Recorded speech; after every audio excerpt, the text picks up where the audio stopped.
Hablamos con Esquina, hablamos con Sauce, hablamos con Mercedes, con Curuzú, con Santo Tomé, y hay una enorme preocupación por la presencia de animales exóticos en el territorio provincial. Para hablar de eso vamos a hablar con una especialista, que es la doctora María Celeste Franceschini, que es investigadora del CONICET, y es un gusto saludarla. Celeste, ¿cómo le va? Buen día. Carlos, Eduardo y Belén acá. Buen día a toda la audiencia. Muchas gracias por el contacto y bueno, por el interés en el tema que está tan vigente con toda la problemática que están causando estas dos especies ahora en la provincia y provincias vecinas, ¿no? Siempre es bueno escuchar la voz de la ciencia, ¿no? En todo esto, porque escuchamos ya a los protagonistas, a muchos protagonistas, pero la ciencia también tiene mucho para decir y aportar en la solución, ¿no es cierto? Por eso, doctora, díganos. Vamos por el comienzo, una cosa muy simple que es, ¿qué es una especie exótica y cómo impacta en el ecosistema? Bueno, una especie exótica, como su nombre lo indica, es una especie que no es originaria de un territorio. Pero hay muchas especies que son exóticas. No todas las especies exóticas son una problemática. De hecho, nosotros tenemos plantas en nuestros jardines que son cultivadas. ¿Cuál es el problema? Que la especie exótica sea invasora. ¿Qué significa esto? Que tenga propiedades, capacidades de reproducirse, de invadir un territorio, de tener ventaja competitiva cuando se instala en un área donde no es originaria. Por eso, para hablar del problema que nos convoca es referirnos a especies exóticas invasoras. Es decir, estas especies que tienen la capacidad de que cuando llegan a un territorio donde no son nativas, se expanden desmedidamente, se reproducen desmedidamente, tienen habilidad competitiva respecto a las especies nativas, desplazan a las especies nativas y generan un enorme impacto en el nuevo ecosistema. ¿Cómo? Y ese impacto se puede ver, se puede medir. ¿A través de qué? Porque cambian la estructura de ese nuevo ecosistema. Cuando me refiero a estructura estoy hablando de la biodiversidad. Desplazan a los demás animales y vegetales nativos. Y también, por ende, eso se traslada a un cambio en el funcionamiento de ese ecosistema. Cambia todo el funcionamiento. Al ver un cambio de especie, cambia el funcionamiento. Y eso, a su vez, también genera enormes impactos socioeconómicos, que es justamente lo que están originando hoy el jabalí y el ciervo axis en nuestra región. Bueno, aquí nosotros tuvimos muchos testimonios que hablan de la presencia de estos animales en distintos tipos de producción, digamos, ¿no? No solamente, por ejemplo, arrasan un maizal, arrasan al arroz, ¿no? Y también, por ejemplo, el último caso era, tiraban árboles, digamos, un árbol de 2 metros en una forestación, hay una estampida de 20 o 30 chanchos y tiran árboles, porque es una cosa impresionante, ¿no es cierto? Además lo de los sanitarios, además, ¿no? De los animales. Además de esto, y además están produciendo choques en la ruta, ¿no? Todo esto es un enorme problema. Bueno, esos son los efectos visibles, pero hay otros efectos que no son tan visibles y que requieren un estudio en profundo. Por ejemplo, ¿qué sabemos nosotros de la capacidad de estas especies exóticas invasoras de tener, por ejemplo, parásitos para los cuales ellos están acostumbrados, pero que van a transmitir a las especies nativas, ¿no es cierto? Y después, la transmisión de enfermedades de especies nativas pueden estar actuando como huéspedes y amplificando poblaciones de parásitos nativos. No lo sabemos. No sabemos cuál es el daño que están ocasionando, por ejemplo, en renovales de bosques y de montes, y ni hablar la competencia que están ejerciendo estas especies con el tema del ganado, por el tema de las pasturas, más allá de los daños que están habiendo con el tema de la infraestructura, de los alambrados, de todo, ¿no? Ahora, doctora, la cuestión de por qué se expanden, digamos, de por qué encuentran posibilidades muy concretas de no solo de la adaptabilidad, sino de un crecimiento y un crecimiento muy desmedido, porque evidentemente encuentran en el terreno, en el territorio, en el ambiente, condiciones de adaptabilidad muy muy fácil, digamos. Esto que permite la naturaleza, si nosotros no accionamos, digamos, puede generar un nuevo statu quo en el ecosistema, o no hay chance y lo rompe, digamos. Mire, me gusta su pregunta, porque acá está la clave de todo lo que está pasando. Toda especie exótica invasora tiene estadios de invasión. Ajá. Primero llega un nuevo ecosistema. Si no se hace nada, esa especie se establece en el nuevo ecosistema. Una vez que escapa de cultivo, escapa de la zona de mascota, escapa del control, del supuesto control. Una vez que escapa del control, se empieza a expandir. Cuando se empieza a expandir, ya empieza a generar impacto, y ahí hablamos de invasora. Si no se hace nada, digamos, empiezan a aparecer todo esto que estamos observando, que son daños desde lo ambiental hasta lo socioeconómico. Entonces, ¿qué es lo mejor que nosotros podemos hacer para evitar todos estos trastornos? Es prevenir. Más vale prevenir que curar. Toda especie, todos estos problemas es prevenir. Y si no prevenimos, tenemos que manejar. ¿Y cómo se previene? Que avanzamos en estas escalas de invasión que yo fui diciendo, ¿qué significa? Significa más plata que va a tener que poner un gobierno, un municipio para manejar. Y significa también más daños para los productores, para las personas, y más daño ambiental.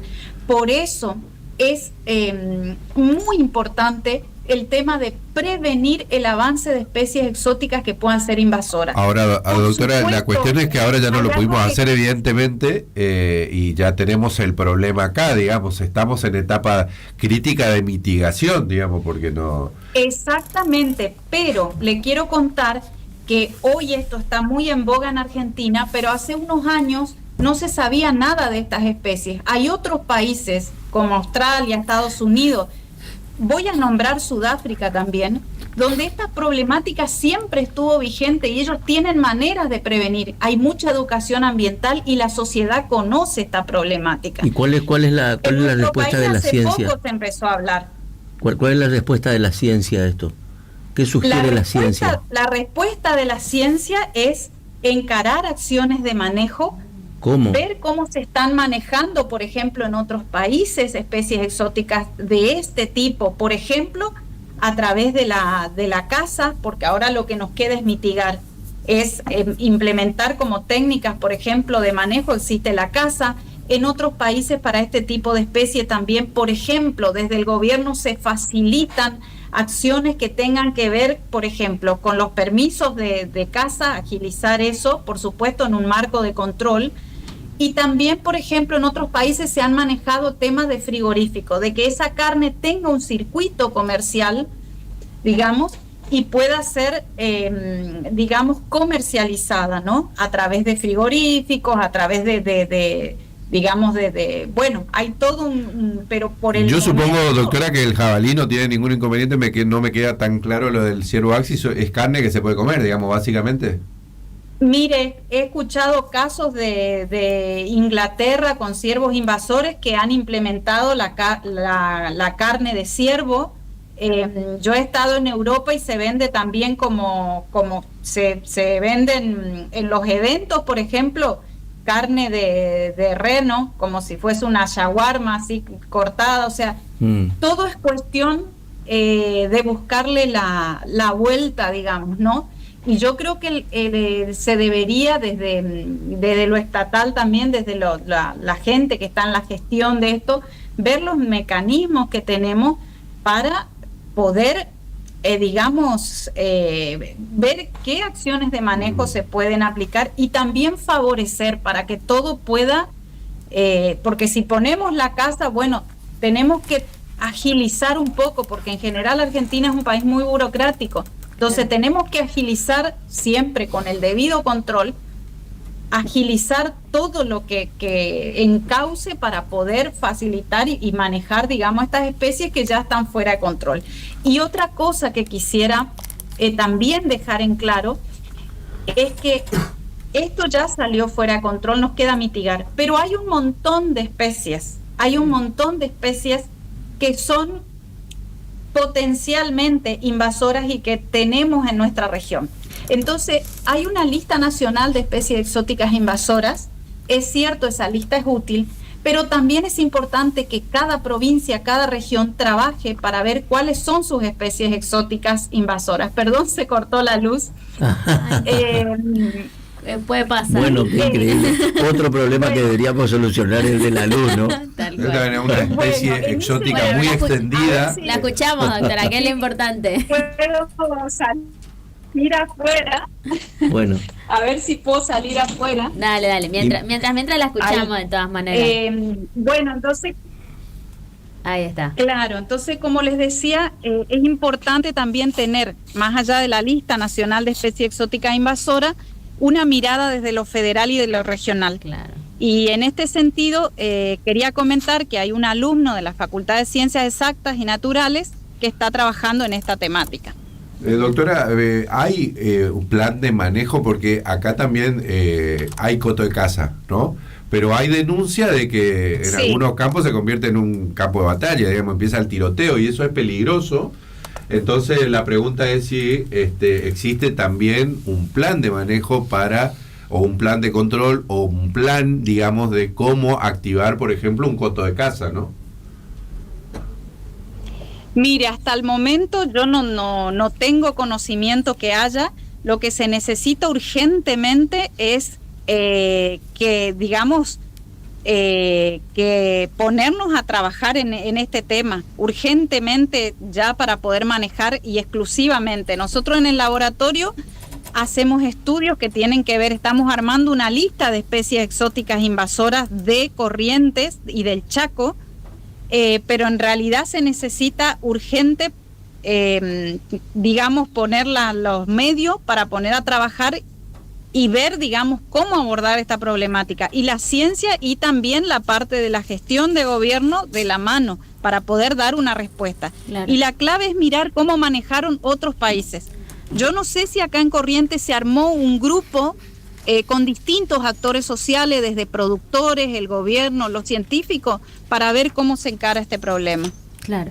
Doctora, hasta ahora no, digamos, sí. Es la información que nosotros tampoco contamos con eso, es lo que sabemos que nos dicen los productores, y justamente en ese sentido recuerdo que en una de esas charlas con uno de los productores nos decía que para él la solución tenía que venir de la ciencia, y nos decía algo así como quizás con alguna enfermedad, con alguna cuestión así. Entonces la pregunta ¿es posible eso, generar algún tipo de cuestión más científica, más allá de la caza, que pueda resolver la problemática? Sí, eso es, usted está hablando de lo que es control biológico, que sí, es una medida factible, pero son desarrollos que llevan cierto tiempo a desarrollar, porque si nosotros queremos liberar un agente de control biológico, tenemos que asegurar de que sea seguro y de que no va a producir un impacto no deseado. Esas investigaciones llevan su tiempo. Y mientras tanto, ¿qué es lo que se hace? Mientras tanto se mitiga con otros métodos. Pero eso va a llevar su tiempo y, señores, tiene que haber decisión política. Por supuesto. Lo que estamos tiene leyendo, que haber inversión. Lo que estamos viendo y leyendo, doctora, también es que Entre Ríos está encarando algo parecido, una visión general del tema, sobre todo en el norte de Entre Ríos, que es también limita con el sur de Corrientes. Esto se ha extendido, es interprovincial, digamos, y también ahí hace falta una coordinación política en las gestiones, ¿no? Que son públicas. Exactamente, porque esto hay que trabajar en conjunto, no solamente distintos actores sociales, sino que también los distintos gobernadores tienen que trabajar en conjunto, porque las especies exóticas invasoras no conocen de límites provinciales ni de límites nacionales. Y muchas veces lo que se desarrolla en un territorio puede servir para aplicar a otros territorios, y a veces se pierde esfuerzo. Hay que coordinar para coordinar los esfuerzos y no estar haciendo lo mismo porque los recursos económicos son limitados y el tiempo también es limitado por el daño que están ocasionando. Entonces, hay que coordinar entre las provincias y hay que coordinar con los distintos actores sociales para poder dar una solución y mitigar esta problemática y ver qué solución, digamos, que puede desarrollar más tiempo, como el caso del control biológico, se puede llegar a aplicar. Y siempre viendo qué hicieron otros países con especies similares. Doctora, le agradecemos muchísimo estos minutos porque sabemos que está saliendo al campo. Muchas gracias. Sí, es verdad, y me están ya esperando. Gracias, bueno, doctora. Muchísimas gracias y muchas gracias por el interés y siempre esperando que que se pueda avanzar, ¿no? Así es. Que podamos generar consensos entre los distintos actores sociales y provincia y avanzar con este problema. Muchas gracias. Es la doctora María Celeste Franceschini, que es investigadora del CONICET, y yo diría que es la especialista. Hablamos con varios sectores productivos, nosotros antes de hacer la nota, todos señalaban que la indicada para hablar era esta doctora que acaba de darnos este panorama y explicarnos un poco acerca de qué es el impacto que tiene en el ecosistema, y la verdad que acá lo que está faltando es la política pública, ¿no?